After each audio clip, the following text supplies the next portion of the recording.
अस्सलाम वालेकुम students. Last lecture में हमने classical Doppler effect in case of sound waves और in case of water waves जो है वो डिस्कस किया था। इस लेक्चर में हम relativistic Doppler effect in case of light waves जो है वो स्टडी करेंगे। जो हमारे पास लास्ट लेक्चर में जब हमने साउंड वेव्स को डिस्कस किया था, तो साउंड वेव्स बेसिकली हमारे पास एक ऐसी वेव्स थी जिनको एक मीडियम रिक्वायर होता है, यानी कि एयर रिक्वायर होती है फॉर प्रोपोगेशन। और उस केस में जो डॉपलर इफेक्ट्स था वो डिपेंड करता था टू वेलोसिटीज़ पे। एक वेलोसिटी ऑब्जर्वर की थी और एक वेलोसिटी सोर्स की थी।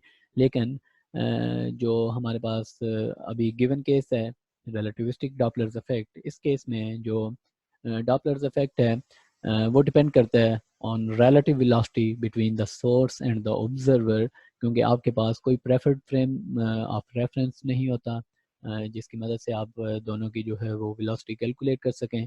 इसलिए जो ओवरऑल डॉपलर्स इफेक्ट है वो डिपेंड करता है on the relative velocity between the source and the observer. और इस केस में अगेन टाइम डायलेशन जो एक फंडामेंटल फिनोमेना है स्पेशल थ्योरी ऑफ रिलेटिविटी का, तो टाइम डायलेशन यहाँ पे इन्वॉल्व होती है।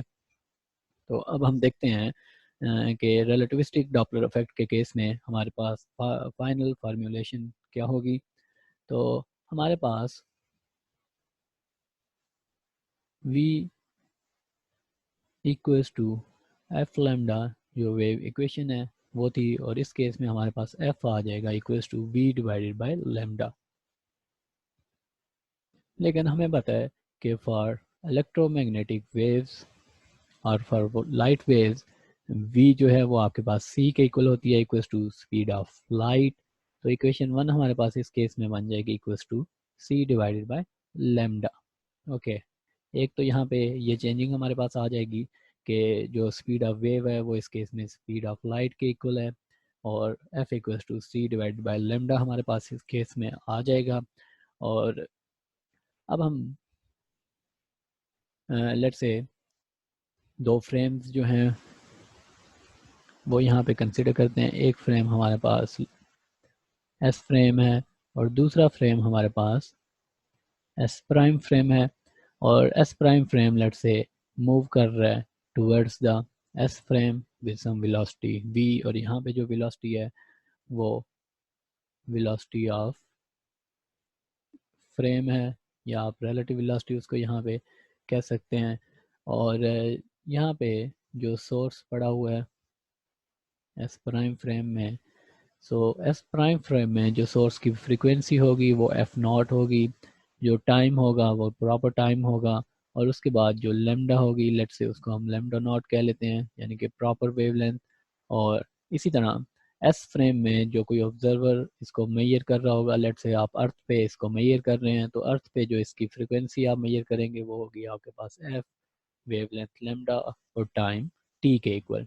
ओके, तो ये हमारे पास वेरिएबल्स होंगे इन दीज टू फ्रेम्स, और ये दोनों फ्रेम्स रिलेटिवली एक दूसरे को आप कह सकते हैं कि अप्रोच कर रहे हैं। तो हमारे पास यहाँ पे जो केस है जिसको हम कंसिडर कर रहे हैं वो ये है कि both are approaching each other.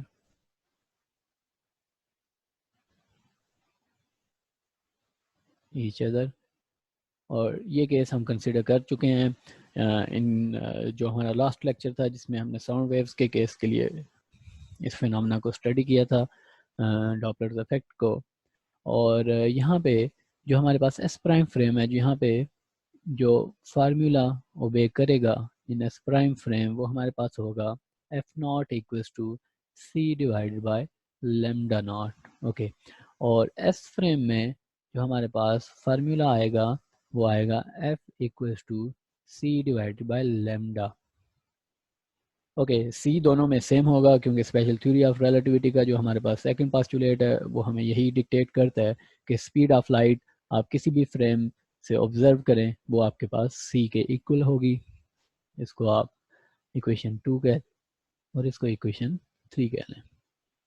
Okay, next हमारे पास क्योंकि दोनों फ्रेम्स जो हैं वो एक दूसरे को अप्रोच कर रहे हैं, और इन एस फ्रेम यानी कि अर्थ पे रह के लेट से आप जो है वो फ्रीक्वेंसी ऑब्जर्व कर रहे हैं किसी स्टार से आने वाली लाइट की, तो आप वो फ्रीक्वेंसी एफ मेजर कर रहे हैं और वेवलेंथ जो आप मेजर कर रहे हैं वो लैम्डा मेजर कर रहे हैं। और ये वेवलेंथ बेसिकली डिफरेंट होगी फ्रॉम द वेवलेंथ जो आपको नज़र आएगी ऑन एस प्राइम फ्रेम, यानी कि उस स्टार पे जो वेवलेंथ होगी उससे ये आपके पास वेवलेंथ डिफरेंट होगी। इसको दोबारा अकॉर्डिंग टू सिचुएशन हम सॉल्व कर सकते हैं जिस तरह हमने सॉल्व किया था लास्ट लेक्चर में। तो लेट्स से आपके पास यहाँ पे सोर्स था और इसको आप t इक्वल टू 0 कह लें, और इसने यहाँ पे कोई फर्स्ट क्रस्ट जो है वो एमिट की, इसको हम फर्स्ट क्रस्ट कह लेते हैं, first crust of electromagnetic wave. और ये सोर्स क्योंकि अप्रोच कर रहा है यहाँ पे जो ऑब्जर्वर है, उस ऑब्जर्वर को दोनों एक दूसरे को अप्रोच कर रहे हैं, और यहाँ पे जो वेलोसिटी है सोर्स की वो आपके पास रिलेटिव वेलोसिटी है जिसको हमने v कहा हुआ है। ओके, तो ये क्रस्ट अर्थ पे पहुंचेगी या जो ऑब्जर्वर इसको मेजर कर रहा है उस तक पहुंचेगी विद स्पीड c, यानी कि ये इलेक्ट्रोमैग्नेटिक आपके पास वेव है तो इसकी स्पीड आपके पास c के इक्वल होगी, और ये टाइम पीरियड t था अगर दूसरी क्रस्ट एमिट करने तक का। तो ये आपके पास जो डिस्टेंस बनेगा, जो ये डिस्टेंस ट्रेवल करके आएगी वो सी टी आएगी। Let's say after time period T ये सोर्स आपके पास यहाँ पे पहुँच जाता है टी इक्वल्स टू टी पे, और यहाँ पे पहुँच के वो एमिट करता है दूसरी क्रस्ट, सेकंड क्रस्ट यहाँ पे पहुँच के वो एमिट करता है। तो क्योंकि सोर्स आपके पास ट्रेवल कर रहा था विद वेलोसिटी v, और इस केस में जो इसने ये distance in time t travel किया होगा ये आपके पास होगा v टाइम्स t। तो दो क्रस्ट के दरमियान आपके पास ये फर्स्ट क्रस्ट थी यहाँ पे जो पहुंच चुकी है, और ये आपके पास सेकंड क्रस्ट है फर्स्ट क्रस्ट। तो दो क्रस्ट के दरमियान जो आपके पास डिस्टेंस होता है इसको आप एक वेव लेंथ कहते हैं, यानी कि एक कंप्लीट वेव की लेंथ आपके पास। तो यहाँ पे आपके पास फर्स्ट क्रस्ट और सेकंड क्रस्ट के दरमियान जो डिस्टेंस है वो ये डिस्टेंस आपके पास बन रहा है, और ये डिस्टेंस जो अर्थ पे ऑब्जर्वर है ये वेवलेंथ वो मेजर करेगा। तो यहाँ से इस पिक्चर के अकॉर्डिंग अगर आप देखें तो लेमडा हमारे पास आ रहा है, lambda equals to C times T minus we times T. Okay, इसको आप पिक्चर से क्लियरली देख सकते हैं कि ये जो टोटल लेंथ है इसमें से अगर आप माइनस कर दें ये वाली लेंथ जो सोर्स ने जो ट्रैवल की है इन टाइम टी, तो आपके पास वेव लेंथ आ जाएगी, दो क्रस्ट के दरमियान की लेंथ आ जाएगी। और इसको अब हम यूज़ कर सकते हैं इन इक्वेशन नंबर 3 ताकि हम कैलकुलेट कर सकें कि फ्रीक्वेंसी जो अर्थ पे ऑब्जर्वर है वो क्या मेजर करेगा इस केस में। तो हमारे पास आ जाएगा c t minus we times t. C यहाँ पे अगेन मैं लिख देता हूँ कि स्पीड ऑफ लाइट है, और वी जो हमारे पास है वो रिलेटिव स्पीड है, relative speed of approaching each other, approaching each other. तो यहाँ पे हम क्लियरली नीचे डिनोमिनेटर में से टी कॉमन ले सकते हैं, और इस इक्वेशन को मैं लिख सकता हूँ c minus v into 1 divided by t, and f equals to c, नीचे अगर डिनोमिनेटर में से मैं सी कॉमन ले लूँ तो ये मेरे पास बन जाएगा 1 divided by we C into 1 divided by T. और इसको लेट से इक्वेशन नंबर 4 में कह देता हूँ। यहाँ पे अगर आप देखें तो टाइम डायलेशन इन्वॉल्व होगी क्योंकि रिलेटिव मोशन है ऑब्जर्वर और सोर्स के दरमियान, तो obviously special theory of relative के अकॉर्डिंग यहाँ पे टाइम डायलेशन इन्वॉल्व होगी, और टाइम डायलेशन का हमारे पास जो फार्मूला था वो था T equals to gamma times T naught. Okay, इसको अगर हम यूज़ कर लें पुट इन इक्वेशन 4, और इक्वेशन 4 में ये सी दोनों कैंसिल हो जाएंगे हमारे पास, और इक्वेशन नंबर 4 हमारे पास बन जाएगी 1 divided by F equals to 1 divided by 1 minus we divided by C into 1 divided by gamma times T naught. इसको इक्वेशन नंबर 5 हम कह लेते हैं। और अगर आपको याद हो कि हमारे पास f not equals to 1 divided by T naught है, यानी कि यहाँ पे जो एस प्राइम फ्रेम में सोर्स की फ्रिक्वेंसी थी वो हमारे पास एफ नॉट थी और टाइम पीरियड उसका टी नॉट के इक्वल था हमारे पास। तो इसको अगर हम यूज़ कर लें इन इक्वेशन नंबर 5, तो इक्वेशन नंबर 5 हमारे पास बन जाएगी F equals to 1 divided by 1 minus we divided by C into 1 divided by T naught को हम एफ नॉट लिख रहे हैं जो ओरिजिनल फ्रीक्वेंसी थी ऑन दैट प्लेनेट, और डिवाइडेड बाय गैमा। और अगर हम रिवाइज करें तो हमारे पास गैमा इक्वल था 1 divided by 1 minus square root V square C square. और ये इक्वेशन हमारे पास बन जाएगी F equals to 1 divided by 1 minus we over C F naught divided by 1 divided by square root of minus we square over C square. और इसको मैं equivalently लिख सकता हूँ 1 ओवर 1 माइनस वी ओवर सी, और ये फैक्टर हमारे पास यहाँ पे आ जाएगा 1 minus we square over C square into F naught. Okay, तो इस इक्वेशन को अब हम मज़ीद सिंपल करना चाहते हैं।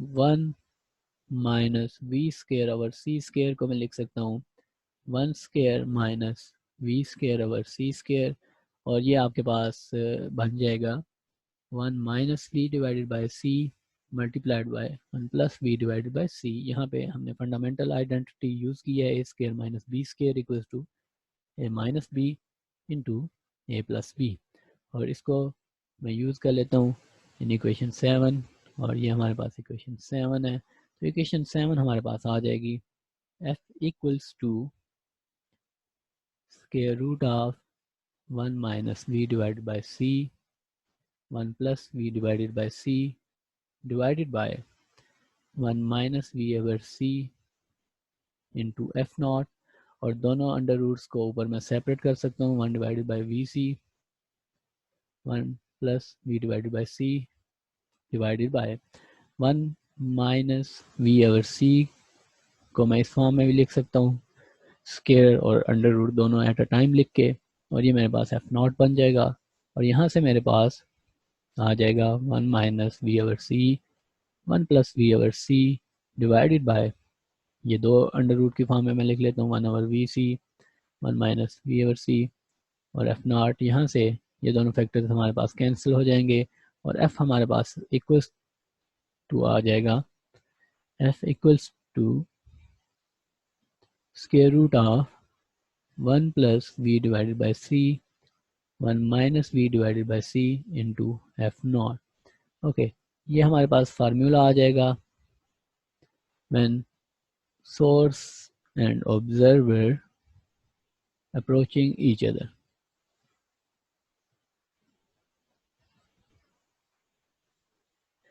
इस केस में क्लियरली हमारे पास, अब हम इसको दो केसेस में स्प्लिट कर सकते हैं। f equals to square root of 1 plus V divide by C 1 minus we divide by C in time F naught, और source and observer approaching each other। लेकिन जब दोनों एक दूसरे से दूर जा रहे हों, when source and observer are going away from each other, तो इस केस में हमारे पास v जो है उसका साइन आपके पास क्लियरली चेंज हो जाएगा, v आपके पास माइनस वी के इक्वल हो जाएगी, और f आपके पास जो आंसर आ जाएगा, जो फ्रिक्वेंसी आप नोट करेंगे वो आपके पास आ जाएगी 1 minus we divided by C 1 plus we divided by C times F naught. यहाँ पे अगर आप देखें जो हमारे पास अप्रोचिंग ईच अदर का केस है, उस इस केस में आपके पास 1 प्लस वी डिवाइड बाई सी जो है वो क्लियरली ग्रेटर होगा 1 minus we divide by C से, या आप कह सकते हैं कि 1 plus V divide by C divided by 1 minus we divide by सी जो है आपके पास ग्रेटर देन 1 होगा। तो एफ क्लियरली आपके पास ग्रेटर देन f0 होगा। और इस केस में हमारे पास जब वो दोनों एक दूसरे से अवे जा रहे होंगे तो आपके पास 1 माइनस वी डिवाइडेड बाई सी जो है ये लेस देन होगा 1 प्लस वी डिवाइडेड बाई सी, या 1 प्लस वी डिवाइडेड बाई सी जो है आपके पास लेस देन 1 होगा। तो क्लियरली जब ये लेस देन 1 होगा तो एफ लेस देन f0 होगा आपके पास। और इसको बेसिकली हम जब f जो है जब सोर्सेज दोनों एक दूसरे के करीब आ रहे होंगे, जो हमारे पास ये लेफ़्ट केस है, तो इसमें फ्रीक्वेंसी ज़्यादा अपीयर होनी चाहिए और वो यहाँ से हमें नज़र आ रहा है कि वो वाकई ज़्यादा अपीयर होगी उस ऑब्जर्वर के लिए जो अर्थ पे है। और इसी तरह जब दोनों प्लैनेट्स एक दूसरे से दूर जा रहे हों, कोई गैलेक्सी जो है, कोई स्टार जो है वो अर्थ से अगर दूर जा रहा हो, तो उस केस में जो फ्रीक्वेंसी है वो लेस अपीयर होनी चाहिए। और इस केस में हमें नज़र आ रहा है कि फ्रीक्वेंसी जो अर्थ पे जो ऑब्जर्वर है उसके लिए जो फ्रीक्वेंसी है वो लेस अपीयर होगी जो ओरिजिनल फ्रीक्वेंसी उस स्टार पे है उससे। तो इन दोनों को हम रेड शिफ्ट और ब्लू शिफ्ट कहते होते हैं, और इसको मैं अभी डिस्क्राइब करता हूँ कि क्यों हम इनको रेड शिफ्ट और ब्लू शिफ्ट कहते होते हैं। तो अप्रोचिंग ईच अदर का जो हमारे पास केस था, और एक दूसरा केस था हमारे पास मूविंग अवे, और अप्रोचिंग का केस जो था उसमें f ग्रेटर देन f0 थी हमारे पास, और जो मूविंग अवे का केस था उसमें f लेस देन f0 थी हमारे पास। और यहाँ पे अगर आप देखें तो यहाँ पे वेव लेंथ आपको गिवन है विजिबल स्पेक्ट्रम की, और जो वेव लेंथ आपके पास इंक्रीज हो रही है वो राइट डायरेक्शन में इंक्रीज हो रही है, यानी कि 350 नैनोमीटर से 750 नैनोमीटर्स तक आपके पास वेव लेंथ इस डायरेक्शन में इंक्रीज हो रही है। लेकिन यहाँ पे अगर आपको याद हो तो v इक्वल्स टू आपके पास एफ लेमडा था, और ये क्योंकि इलेक्ट्रोमैग्नेटिक स्पेक्ट्रम है आपके पास, तो c equals to F lambda, और f equals to c divided by lambda. f is inversely proportional to lambda. तो यहाँ पे अगर आप देखें तो अगर वेव लेंथ इस डायरेक्शन में इंक्रीज हो रही है तो फ्रीक्वेंसी आपके पास इस डायरेक्शन में इंक्रीज होगी, यानी कि लेफ्ट डायरेक्शन में आपके पास इंक्रीज होगी। तो जब अगर दोनों प्लैनेट्स एक दूसरे को, स्टार और प्लैनेट एक दूसरे को अप्रोच कर रहे हैं, आपको फ्रीक्वेंसी जो है वो ज़्यादा आप मेजर करेंगे, F is greater than f0 होगी। और जो ग्रेटर फ्रीक्वेंसीज हैं वो आपको लेफ़्ट साइड पे अवेलेबल हैं, तो इसको आप ब्लू शिफ्ट कहते हैं। यानी कि अगर किसी प्लेनेट पे लाइट का कलर आपके पास ग्रीन था, ये कलर था, और वो लाइट आप तक पहुंची, दोनों प्लेनेट्स एक दूसरे को अप्रोच कर रहे थे, और वो लाइट जब आप तक पहुंचेगी तो उसका कलर में भी, क्योंकि फ्रीक्वेंसी ज़्यादा अपीयर होगी तो उसका कलर में भी ग्रीन हो चुका होगा, तो इसको आप ब्लू शिफ्टेड लाइट कहते हैं।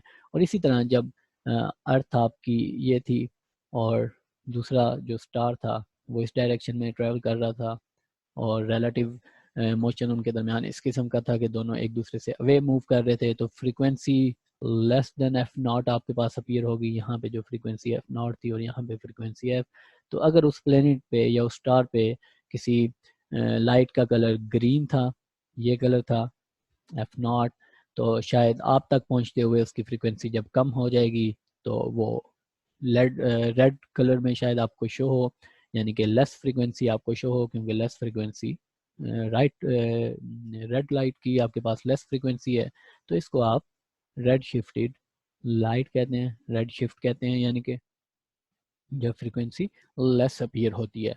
और अब हम इसको एग्जांपल से देखते हैं आगे। अब हम क्वेश्चन सॉल्व करते हैं रिलेटिविस्टिक डॉपलर इफेक्ट के।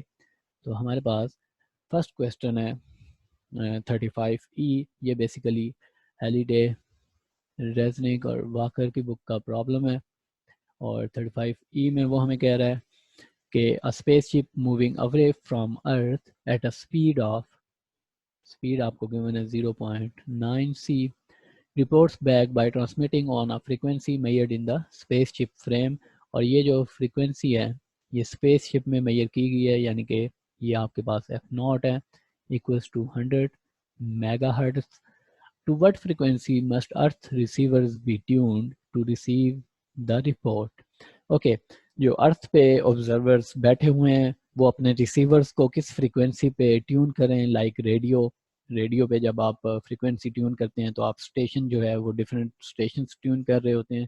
तो इसी तरह जो स्पेसशिप फ्रीक्वेंसी एमिट कर रहा है 100 मेगाहर्ट्ज़ की विद मूविंग विद वेलोसिटी 0.9 सी, तो अर्थ पे जो ऑब्जर्वर्स हैं वो कौन सी फ्रीक्वेंसी ऑब्जर्व करेंगे, वो फ्रीक्वेंसी हमने फाइंड करनी है, यानी कि एफ हमने फाइंड करनी है। आपके पास ये अर्थ है और स्पेसशिप इस डायरेक्शन में विद 0.9 सी मूव कर रहा है, और कोई लाइट आपके पास उसने विद दिस फ्रीक्वेंसी सेंड की है और आपने वो फ्रीक्वेंसी मूव मेजर करनी है। हमारे पास जो फार्मूला था वो था f equals to 1 minus we divide by C 1 plus we divided by c. तो इस केस में क्योंकि ये दोनों अवे मूव कर रहे हैं, मूविंग अवे, तो फ्रीक्वेंसी जो है हमारे पास एफ वो लेस देन एफ नॉट होनी चाहिए। तो देखते हैं कि हमारा आंसर ये आता है या नहीं। सबसे पहले हम कैलकुलेट कर लेते हैं v divided by c, v divided by c हमारे पास आ जाएगा 0.9 c divided by c equal to 0.9, और इसको अगर हम इक्वेशन 1 में यूज़ करें तो इक्वेशन 1 हमारे पास बन जाएगी 1 माइनस 0.9 डिवाइडेड बाई 1 प्लस 0.9, और एफ नॉट हमारे पास 100 मेगाहर्ट्ज़ के इक्वल है। तो ये आपके पास आ जाएगा F equals to 0.1 divided by 1.9 into 100 megahertz, और फाइनली एफ आपके पास आ जाएगी इक्वल्स टू 22.9 मेगाहर्ट्ज़। ओके, तो ये फ्रीक्वेंसी जो ग्राउंड पे ऑब्जर्वर्स हैं वो उनके लिए ये फ्रीक्वेंसी होगी, उनको अपने रिसीवर्स जो हैं वो 22.9 मेगाहर्ट्ज़ पे ट्यून करने पड़ेंगे ताकि दोनों के दरमियान जो सिग्नलिंग है वो हो सके, दोनों के दरमियान इंफॉर्मेशन ट्रांसफ़र जो है वो हो सके। ओके, नेक्स्ट प्रॉब्लम है हमारे पास अगेन हैलिडे, रेजनिक और वाकर का हमारे पास प्रॉब्लम है 38P, जिसमें spaceship is receding from earth at a speed of 0.2 c, तो स्पीड हमारे पास 0.2 c है। a light source on the rear of a ship, सबसे पहले हम यहाँ पे अर्थ बना लेते हैं, और ये स्पेसशिप अर्थ से अवे जा रहा है विद 0.2 c, और यहाँ पे लेट से कोई लाइट लगी हुई है, और लाइट जो है वो ब्लू अपीयर हो रही है for the passengers on the ship. तो यहाँ पे जो पैसेंजर है शिप में उसके लिए ये लाइट ब्लू है, और लैम्डा इसके लिए जो अपीयर हो रही है वो हो रही है 450 नैनोमीटर्स, यानी कि ब्लू लाइट अपीयर हो रही है। और ये केस हमारे पास बन रहा है मूविंग अवे फ्रॉम ईच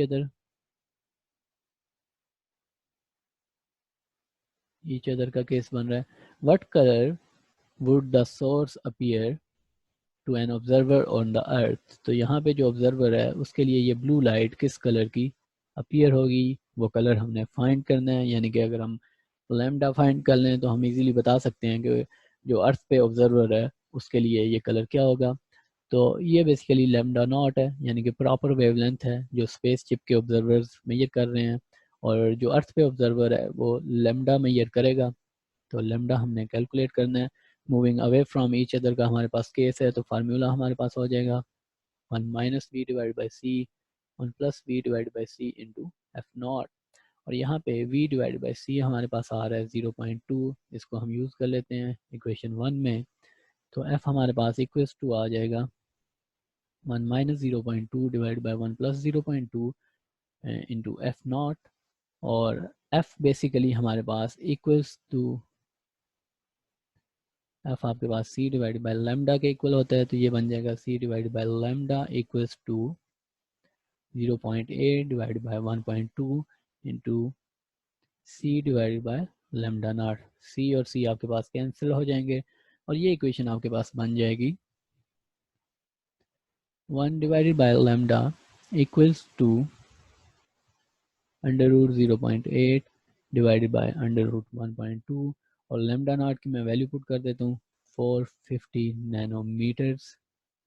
और यहाँ से अगर आप लैम्डा कैलकुलेट करेंगे तो लैम्डा आपके पास आ जाएगा अगर आप रिवर्स कर दें दोनों इक्वेशंस को तो बन जाएगा इंटू 450 नैनोमीटर्स डिवाइडेड बाय 0.8 और फाइनली लैम्डा आपके पास आ जाएगा 551.14 नैनोमीटर। ये आपके पास लैम्डा आ जाएगा और जो आपके पास लैम्डा नॉट था वो था 450 नैनोमीटर्स। तो वेवलेंथ जो है वो इंक्रीज हो गई है आपके पास। जो अर्थ पे ऑब्जर्वर है वो इंक्रीज्ड वेवलेंथ मेजर करेगा। अगर आप इलेक्ट्रोमैग्नेटिक स्पेक्ट्रम देखें तो उसमें वेवलेंथ इस डायरेक्शन में इंक्रीज होती है। 450 नैनोमीटर समवट हेयर बनता था, इसको 450 नैनोमीटर हम कह लेते हैं। और यहाँ पे वाकई ब्लू लाइट थी जब वो मेजर कर रहा था। तो अब जो वो फ्रीक्वेंसी जो वेवलेंथ मेजर कर रहा है वो 551 नैनोमीटर है। समवट हेयर 551 नैनोमीटर बनेगा। तो ये बेसिकली आपके पास ग्रीन लाइट होगी। तो जो अर्थ पे ऑब्जर्वर था उसको ये नजर आएगा कि स्पेस शिप के रियर एंड से ग्रीन लाइट जो है वो एमिट हो रही है, हालांकि जो स्पेस शिप पे पैसेंजर्स थे उनके लिए वो लाइट ब्लू लाइट होगी। और ये हमारे पास ये केस था, इसको आप कह सकते हैं। सो you will see green light coming from the rear of spaceship। Okay, ये काफ़ी इंटरेस्टिंग प्रॉब्लम था जो हमने इस केस में सॉल्व किया। उसके बाद एक चीज़ जो अभी यहाँ पे रह गई है, हमने रिलेटिव मोशन अभी तक कंसिडर किया है फॉर जब आपके पास वेलोसिटीज जो हैं वो हॉरिजेंटल डायरेक्शन में हों, लेकिन ट्रांसवर्स डॉपलर इफेक्ट अभी तक हमने स्टडी नहीं किया। तो इस टॉपिक में हम स्टडी करेंगे ट्रांसवर्स डॉपलर इफेक्ट जब वेलोसिटीज जो हैं वो आपके पास परपेंडिकुलर हों। लेट्स से आपके पास ये एक ऑब्जर्वर फ्रेम था एस, और इसमें जो आप टाइम मेजर करते हैं वो टी, फ्रीक्वेंसी एफ और लैम्डा वेवलेंथ, और ये आपके पास एस प्राइम फ्रेम है। और यहाँ पे टाइम टी नॉट है, फ्रीक्वेंसी एफ नॉट है और वेवलेंथ लैम्डा नॉट है आपके पास। और ये कोई भी आपके पास लेट से स्टार वगैरह था और ये आपकी अर्थ थी। लेकिन बजाय इसके कि ये प्लेनेट लेफ्ट या राइट डायरेक्शन में मूव करे, ये प्लेनेट लेट से ट्रांसवर्स डायरेक्शन में मूव कर रहा है, यानी कि फ्रेम की वेलोसिटी v जो है वो इस डायरेक्शन में है, ट्रांसवर्स वेलोसिटी है। तो इस केस में हमने देखना है कि शिफ्ट जो आएगा वो क्या होगा हमारे पास, फ्रीक्वेंसी शिफ्ट हमारे पास क्या होगा। तो इसको आप कह सकते हैं कि जब planet at T equals to 0 उसने फर्स्ट क्रस्ट जो है वो इस पॉइंट से लेट से एमिट किया था और इस ऑब्जर्वर तक वो क्रस्ट यहाँ पे पहुँच चुका था। ये ऑब्जर्वर था आपके पास और ये आपके पास फर्स्ट क्रस्ट था और ये यहाँ पे पहुँच गया। और फिर उसके बाद ये प्लेनेट क्योंकि इस डायरेक्शन में मूव कर रहा है विद वेलोसिटी v, तो ये इस पॉइंट पे पहुँच के सेकंड क्रस्ट इसी पॉइंट से एमिट करेगा और ये इसी तरह सेकंड क्रस्ट यहाँ पे किसी लेटर टाइम पे पहुँच जाएगा। तो फर्स्ट क्रस्ट और सेकंड क्रस्ट के दरमियान यहाँ पे कोई भी क्लियर डिफरेंस आपके पास नहीं होगा। लैम्डा आपके पास clearly equals to c times t होगा। एंड इन दिस केस जो फ्रीक्वेंसी ऑब्जर्व करेगा अर्थ पे जो ऑब्जर्वर है वो फ्रीक्वेंसी f ऑब्जर्व करेगा, f equals to c divided by lambda, और लैम्डा हमारे पास है c डिवाइडेड बाय t के इक्वल।